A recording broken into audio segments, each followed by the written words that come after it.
L'organisation la plus importante sous-régionale aujourd'hui, c'est la CEDEAO. C'est une famille qui, dans l'ensemble des pays qui font partie d'Afrique de l'Ouest, font partie. Et nous, avec cette organisation, on a un feu de route qui nous permet de discuter nos différents problèmes au sein de cette organisation. Et j'ai hérité dans la situation, dans un contexte très difficile, avec les transitions dans beaucoup de pays, des coups d'État, que moi-même j'étais victime, et avec la situation de terrorisme. Ce n'est pas facile, mais j'ai en train de faire le maximum et le mieux de repositionner la CEDEAO dans le concert des nations et dans l'ensemble d'organisations internationales.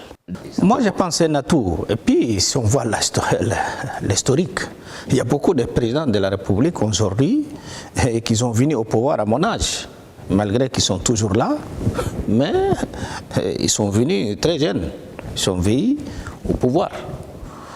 Ce n'est pas le cas aujourd'hui parce que le monde a changé de dynamique.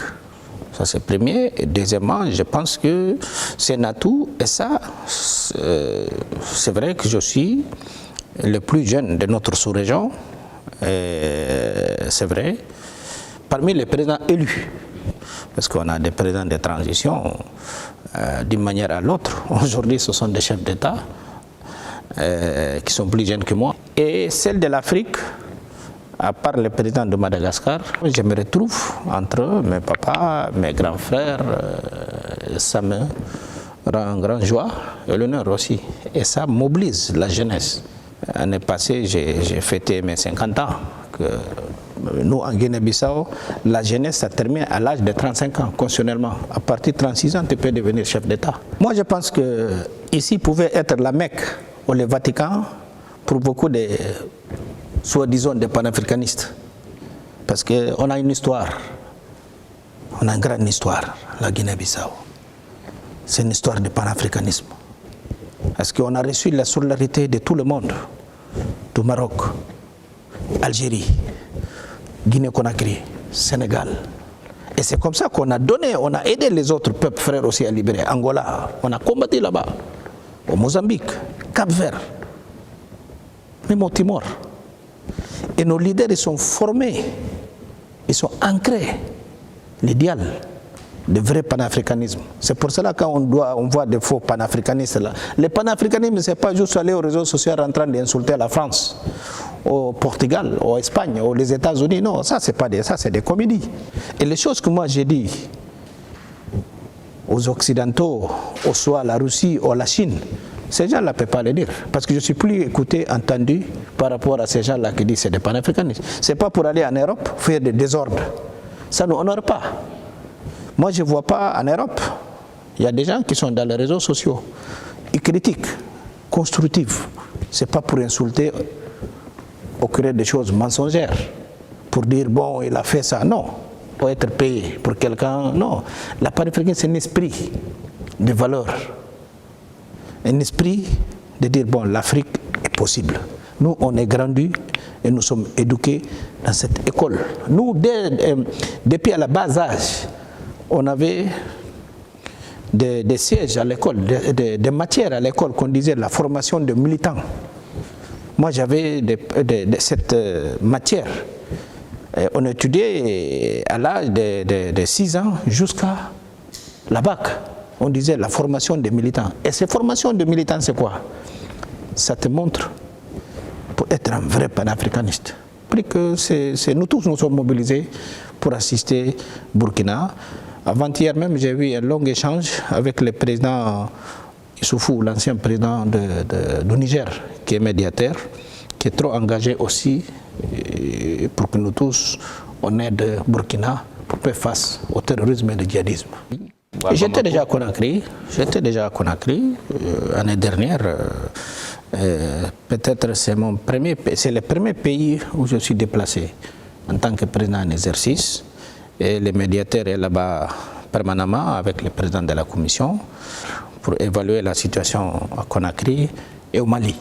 Parce que la CEDEAO ne peut pas se fatiguer d'aider tous ces pays-là. Et en étant aussi ferme par rapport à la situation. Parce que il y a une chose, ça c'est un honneur même de la CEDEAO, que je pense, même ces deux pays-là, ils ont compris. Nous, on ne peut pas fragiliser ou banaliser notre organisation. Vous savez que moi, je ne suis pas quelqu'un qui change, je suis quelqu'un qui a une relation constante et permanente. Je garde toujours mes amis, je ne change pas de camp. Moi, je suis toujours dans ma ligne. Je suis comme ça, je ne changerai jamais. Et je ne ferai aucun effort pour changer de mon comportement et mes attitudes.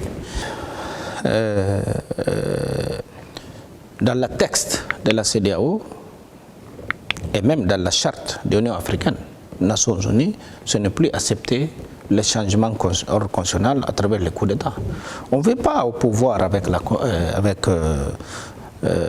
les coups d'État.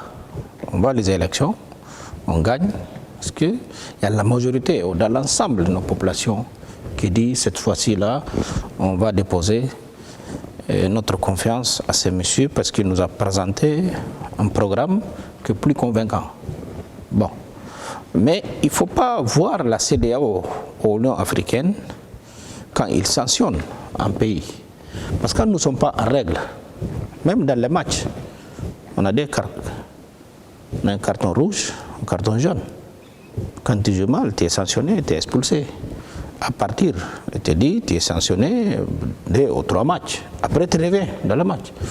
Et dans l'ensemble de nos pays, aujourd'hui, c'est plus acceptable, les coups d'État. Mais, question de changement constitutionnel et tout ça, ça c'est plus pacifique. Quand même. Parce que quand on fait des coups d'État, quand même, on redresse en arrière le pays. On ramène le pays 20 ans. Et ça, c'est pas normal. On ne doit pas accepter les coups d'État. Moi, je suis quelqu'un qui est anti-putsch. Pour moi, ça ne justifie pas. Indépendamment que le président, mais malgré, par l'instruction de nos peuples aussi, ils sont complices des fois d'élire les gens, qu'on sait que ça n'a fait rien au champ de la Constitution, mais ça c'est la responsabilité du peuple qui est parti voter de manière souveraine et de manière consciente, malgré c'est leur niveau des fois qui amène. Mais nous on a fait des changements ici, comme au Sénégal. Macky Sall, quand il a gagné les élections, il a battu le président Wade à son 3e mandat. Parce qu'on savait qu'au Sénégal, par exemple, il y avait le quinquennat, le président Wade l'a mené au septennat. Donc, il avait terminé le quinquennat, le septennat, il devrait faire un autre septennat. Mais c'est là-bas que Macky a gagné les élections. Et ici, en Guinée-Bissau, moi j'étais opposant. J'ai gagné les candidats de pouvoir.